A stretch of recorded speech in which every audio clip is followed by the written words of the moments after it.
नमस्ते। पिछले वीडियो में हमने लग्न स्थान के बारे में जाना था, जो कि कुंडली का प्रथम भाव है। लग्न यानी मिलन, शरीर और आत्मा का मिलन। जब भी आपकी आत्मा आपके शरीर को पाती है, उस मिलन को हम लग्न कहते हैं। और उस समय की कुंडली, उस स्थान से, उस लग्न स्थान से हम आपके बारे में बहुत कुछ जानते हैं, और वो मैंने पिछले वीडियो में आपको बताया है। लेकिन जैसे ही आपका जन्म होता है, आपको आपका कुटुंब मिल जाता है, आपका परिवार मिलता है, आपको एक सरनेम मिलता है, आपको एक नाम मिलता है, एक घराना मिलता है, और इसे ही हम एक आइडेंटिटी कह सकते हैं। एक आइडेंटिटी मिलती है, और ये आइडेंटिटी, ये कुटुंब, ये परिवार, ये हम आपके कुंडली से जान सकते हैं। कुंडली के द्वितीय भाव से।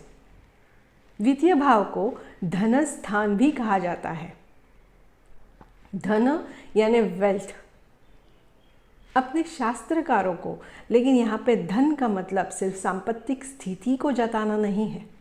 धन यानी आपकी वेल्थ, यानी आपका परिवार और आपकी सांपत्तिक स्थिति भी। आपके परिवार के बारे में यहाँ से बहुत सी चीज़ें हम जान सकते हैं। आपके परिवार में, आपके घराने में आपके परिवार की क्या स्पेशलिटी है या कोई दोष है। दोनों ही चीज़ें, पॉजिटिव चीज़ें, निगेटिव चीज़ें। कभी कभी यह भी कहा जाता है कि घराने को शाप होता है। तो ये है, आपके घराने में ये शाप है या नहीं है, ये भी द्वितीय स्थान से हम जान सकते हैं। आपके फैमिली के बारे में जो इन्फॉर्मेशन चाहिए, ये सेकंड हाउस हमें देता है। सेकंड हाउस से हम, या धन स्थान से हम आपके सांपत्तिक स्थिति को भी जान सकते हैं। आपका फाइनेंशियल स्टेटस कैसे रहेगा, आपको कुछ फाइनेंशियल क्रंचेस तो नहीं आएंगे आगे चल के, आपको कुछ बहुत ज़्यादा दिक्कत तो नहीं होगी। आपकी सांपत्तिक स्थिति आपके पूरे जीवन भर कैसे रहेगी, इसका पता हम यहाँ से लगा सकते हैं। इसका पता यहाँ पे मौजूद ग्रह आपको देंगे।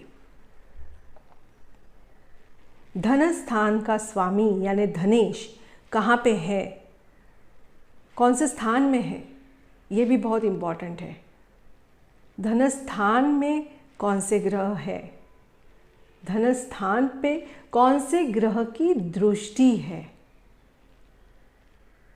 इन सारी चीज़ों से, इन सारी स्थितियों से हम आपके फाइनेंशियल स्टेटस के बारे में जान सकते हैं। इनकम सोर्स कैसे रहेगा, इनकम स्टेडी रहेगा, या इनकम है बहुत अच्छा है लेकिन आउटफ्लो भी बहुत ज़्यादा है, या इनकम और आउटफ्लो दोनों ही उतने ही प्रमाण में है, या इनकम बहुत कम है और पैसे का जाना या खर्च होना, आउटफ्लो, लॉसेस, ये ज़्यादा है। ये सारे ही चीज़ों के बारे में हम इस स्थान से जान सकते हैं। आपकी सांपत्तिक स्थिति, आपका कुटुंब, आपकी फैमिली, इसी के साथ साथ इस स्थान को वाचा स्थान भी कहा गया है। इस स्थान से हम आपके वाणी के बारे में जान सकते हैं। आपकी आवाज़ कैसे होगी, आपकी आवाज़ मधुर होगी या बहुत इरिटेटिव नॉइज़ रहेगी, ये यहाँ से हम जान सकते हैं। आवाज़ के साथ साथ आपकी वाचा यानी कई बार ऐसे होता है कि कई लोग सिर्फ और सिर्फ निगेटिव बोलते हैं, या सिर्फ सामने वालों की गलतियाँ या खामियां ही देखते हैं और बोलते हैं, उसे जताते हैं। तो इस स्थान से हम जान पाएंगे, इस स्थान में अगर शुभ ग्रह है तो उस पर्सन की वाणी बहुत मिठास होगी, बहुत अच्छे तरीके से वो सामने वाले के साथ बात करेगा। लेकिन अगर पाप ग्रह है तो ये जो बोल रहा है वो शायद ही सामने वाले को अच्छा लगे। तो इस स्थान में मौजूद ग्रह, इस स्थान का स्वामी और इस स्थान पे किन ग्रहों की दृष्टि है, उस पर आपका इनकम, आपको मिलने वाला आपका परिवार, आपकी आइडेंटिटी और आपकी वाणी, ये चीज़ें निर्भर है।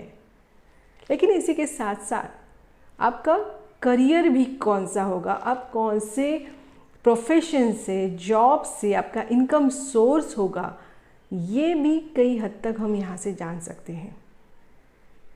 तो ये सेकंड हाउस, द्वितीय स्थान, बहुत महत्वपूर्ण है। वैसे तो 12 ही घर आपके कुंडली के इम्पॉर्टेंट है, महत्वपूर्ण है, लेकिन सेकंड हाउस, इससे आपका इनकम, आपकी फाइनेंशियल स्टेबिलिटी पता चलती है। आपके एक्यूमुलेटेड वेल्थ के बारे में हम जान सकते हैं। जैसे बैंकों में हम एफडीज रखते हैं, तो ये एक्यूमुलेटेड वेल्थ, या हम ये भी कह सकते हैं कि आपकी इन्वेस्टमेंट कहाँ पे होनी चाहिए। आपको आपका पैसा बैंक में रखना चाहिए, आपको आपकी प्रॉपर्टीज़ में इन्वेस्टमेंट करना चाहिए जिससे आपका इनकम सोर्स बढ़ेगा या वेल्थ में बढ़ोतरी होगी, या आपको गोल्ड में इन्वेस्ट करना चाहिए, शेयर्स में इन्वेस्टमेंट करनी चाहिए जिसकी वजह से आपका इनकम बढ़ेगा। तो ये सारी चीज़ें हम सेकंड हाउस और सेकंड हाउस लॉर्ड की स्थिति से जान सकते हैं। आज के लिए इतना ही। आगे हम जानेंगे तृतीय स्थान के बारे में अगले वीडियो में। धन्यवाद।